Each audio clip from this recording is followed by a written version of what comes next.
Hello, my name is Jason Lazarus, founder of Synergy. With me is Kevin James, one of Synergy's senior lien resolution attorneys.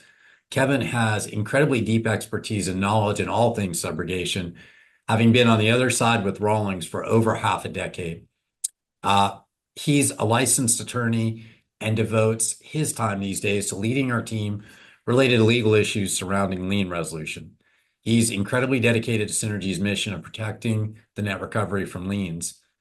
Kevin, for trial lawyers looking to outsource lien resolution and work with an expert partner like Synergy, what are the key considerations and how do you make sure you do so ethically if you're a trial lawyer? Yeah, I would say lien resolution or outsourcing lien resolution companies. And one of the things I want you guys to kind of understand from this is the average plaintiff's attorney's firm is really outgunned by the vendors. I mean, they have a whole team of attorneys, hundreds of analysts that negotiating liens and resolving liens is all they do all day long. They part of the business models they rely on their ability to out manpower you. I mean, a lot of times they'll make statements about their position like it's the law, even though they have no authority for that. And they rely on the fact that you might not know that.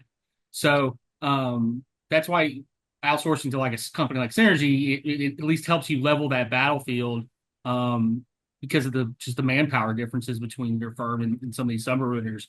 As far as ethical considerations goes in outsourcing lien resolution, there's really four main components that I was hoping that I want you guys to kind of take away from this.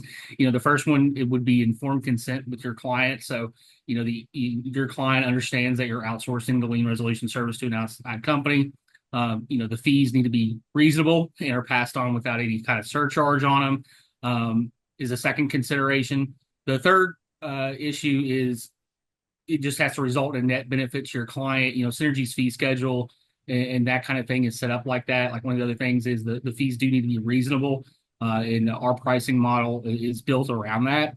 The biggest one for me too is as the fourth kind of point I want to drive home is the referring attorney maintains responsibility for the file or direct supervisory authority on the file. So that's one that's very important, and we do provide a number of different ways to communicate with you guys, so you're always aware of where the case is, what's going on, what the status of the negotiations are.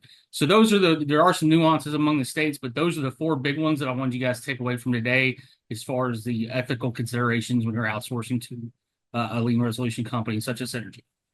Yeah, last point's a really good one, which is that there is a true partnership between the personal injury law firm we work with and Synergy to make sure that we get the best possible outcome for the client, and that those key considerations of informed consent, reasonable fees, and ultimately a net benefit to the client, which when you look at working with an expert partner like Synergy, that's exactly what we deliver. And if you're a personal injury lawyer, your firm can save an incredible amount of time and money by partnering with Synergy, engaging experts like Kevin on behalf of your clients, and outsourcing ultimately lien resolution to the experts to fight those big subrogation vendors that unfortunately have tons of resources to continue to go after personal injury settlements.